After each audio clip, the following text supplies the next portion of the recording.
Hai semuanya, ketemu lagi bareng Mihu di sini. Oh ya, kali ini Mihu akan membawakan alur cerita Donghua yang berjudul Battle Through the Heaven. Mihu mengingatkan sekali lagi ya bahwa konten ini full spoiler.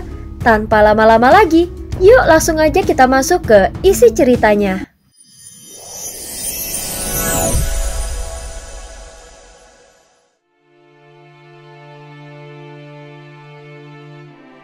Melanjutkan dari kisah sebelumnya.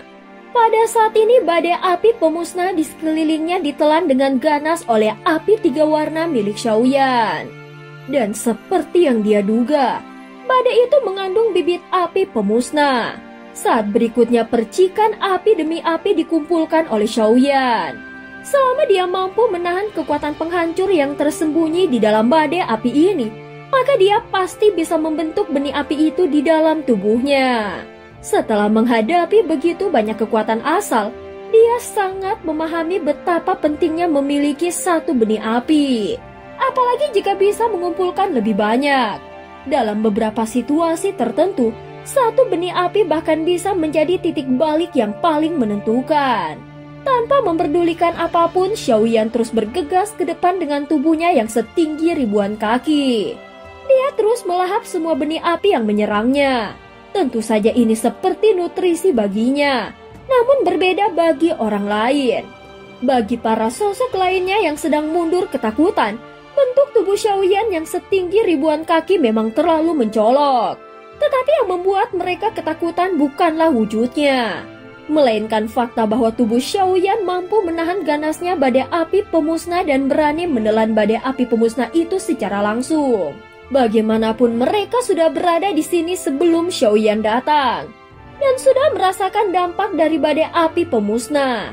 Bahkan banyak orang yang telah tewas saat mencoba menerobos badai ini. Sehingga bisa dikatakan bahwa badai api pemusnah itu sendiri merupakan wilayah terlarang yang sangat sulit ditembus. Kekuatan destruktifnya begitu menakutkan, sehingga hanya yang memiliki harta pelindung tingkat tinggi yang mungkin bisa melewatinya.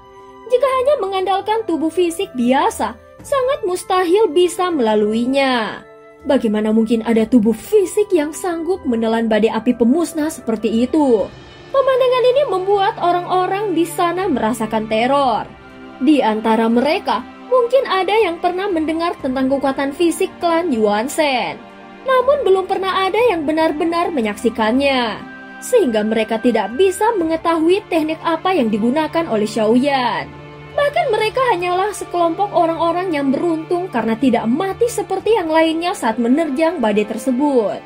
Namun yang tidak diketahui mereka bahwa bagi Xiaoyan, badai api pemusnah itu seolah tidak mampu menghalanginya, sehingga dia bisa langsung menyerapnya masuk ke dalam tubuhnya.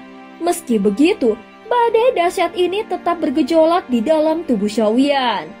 Beruntung saat ini dia telah memiliki 7 jenis kekuatan asal dunia di dalam tubuhnya. Sehingga sekuat apapun kekuatan penghancur dari badai api pemusnah tersebut, pada akhirnya itu hanyalah satu jenis benih api. Dan di bawah tekanan 7 jenis kekuatan asal dunia, maka kekuatan itu tetap tidak mampu menghancurkan tubuh fisiknya. Xiaoyan juga menyadari bahwa ini bukanlah batasnya. Jika dia bisa memahami lebih banyak kekuatan asal dunia, bukan tidak mungkin dia bisa membuka dan mencapai elemen ke-10 tahap ketiga keabadian para dewa. Api pemusnah ini merupakan peringkat nomor 1 dan mengandung kekuatan hukum penghancuran.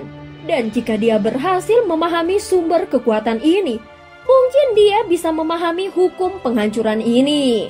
Saat berikutnya tatapan mata Xiaoyan berkilat. Untuk sekarang dia belum berpikir terlalu jauh soal bagaimana mencapai tahap keempat. Bagaimanapun, itu harus dilalui selangkah demi selangkah. Tingkatan pada kultivasi itu sendiri adalah jalur yang ditinggalkan oleh para pendahulu yang pernah menembus batas kekuatan. Jika Xiaoyan mampu menerobos batas itu, maka dia akan menjadi lebih kuat lagi. Dengan begitu dia bisa terus mendekati tahap keempat. Itulah target kultivasi yang dia tetapkan untuk dirinya sendiri. Setelah beberapa waktu yang tidak diketahui, Xiaoyan akhirnya berhenti dan menatap tajam ke depan. Ketika Xiaoyan selesai menelan badai api pemusnah tersebut, orang-orang di sekitar hanya bisa tertegun dalam ketakutan. Bahkan mereka tidak tahu harus berkata apa saat melihat pemandangan yang membuat mereka memasuki kondisi trans. Sebenarnya mereka ingin mendekat, namun saat melihat ke arah Xiaoyan, tak satu pun dari mereka yang berani melakukannya.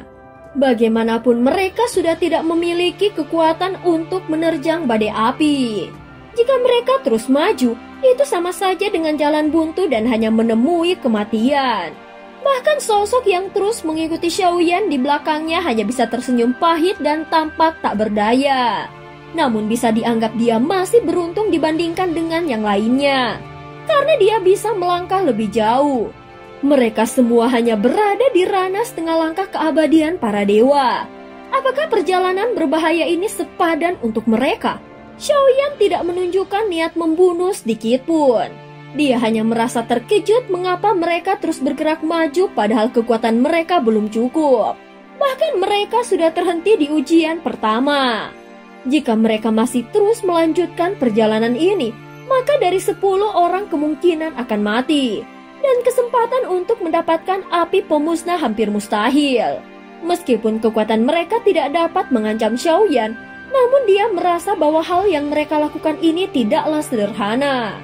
Dia bahkan menduga bahwa orang-orang yang tidak berasal dari sensi ini memiliki tujuan lain sehingga mereka nekat mempertaruhkan nyawa mereka untuk bisa memasuki tempat ini. Tetapi sebenarnya mereka bersikeras masuk bukan untuk merebut api pemusnah, melainkan demi mendapatkan satu benih api, agar kekuatan asal di dalam tubuh mereka bisa berkembang dan akhirnya menembus batasan kultivasi mereka. Pada saat yang sama, energi di dalam tubuh Xiaoyan bergolak hebat, seolah mencoba menghancurkan dantiannya dan meledak keluar. Namun di sekeliling benih api, ada 7 kekuatan asal dunia yang bertindak seperti dewa penjaga yang berdiri. Namun mereka dipenuhi tekanan dan menatapnya dari dekat, sehingga benih api ini ibarat anak kecil yang nakal tetapi tidak bisa berbuat macam-macam di hadapan 7 orang dewasa. Bahkan 7 kekuatan asal dunia ini menekan dirinya dengan sempurna. Saat berikutnya, Xiaoyan telah berhasil menelan kekuatan itu sepenuhnya. Kali ini proses pelahapan telah membawa peningkatan yang nyata pada kekuatan fisik tubuh utamanya. Meskipun avatar Yuan Shen miliknya telah menembus ke ranah kuno, namun tubuh utamanya sepertinya masih sangat sulit untuk bisa menembus ke ranah leluhur. Kekuatan garis keturunannya jelas tidak mencukupi untuk bisa menerobos. Jika dia tidak bisa meningkatkan darah keturunannya, maka batas kekuatan tubuh utamanya akan tetap terhenti di ranah asal dewa. Meskipun saat ini Xiaoyan memang merasakan peningkatan kekuatan tubuh utamanya, tetapi peningkatan ini masih jauh dari cukup untuk menyaingi kekuatan dari ranah leluhur. Apalagi jika dibandingkan dengan avatar Yuan Shen-nya yang sudah mencapai ranah kuno. Meskipun demikian, dia memang tidak menempatkan tubuh utamanya sebagai fokus utama dalam kultivasi fisiknya, dan hanya memfokuskan pada avatar Yuan Shen-nya. Namun berkat keberadaan avatar Yuan Shen-nya, dia bisa menemukan berbagai jalur baru dalam memperkuat tubuh utamanya. Setelah mendapatkan benih api dari api pemusnah, tubuh Xiaoyan yang sebelumnya setinggi puluhan ribu kaki kembali ke ukuran yang normal. Namun api itu sendiri belum sepenuhnya tunduk kepadanya. Saat ini Xiaoyan berniat menaklukkan benih api itu dan menjadikannya sebagai kekuatannya sendiri. Namun untuk menundukkan benih api jenis ini tidak bisa dilakukan dengan mudah. Jadi dia harus melakukannya dengan kekuatan penuhnya seperti pertempuran besar. Saat berikutnya dia langsung menggunakan 7 kekuatan asal dari dalam tubuhnya untuk memaksakan penaklukan secara brutal. Melalui teknik rahasia jiwa ilusi dan kekuatan tubuh fisiknya, akhirnya Xiaoyan berhasil menaklukkan benih api pemusnah sepenuhnya. Dan cerita pun berakhir.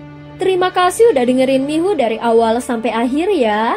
Sampai jumpa.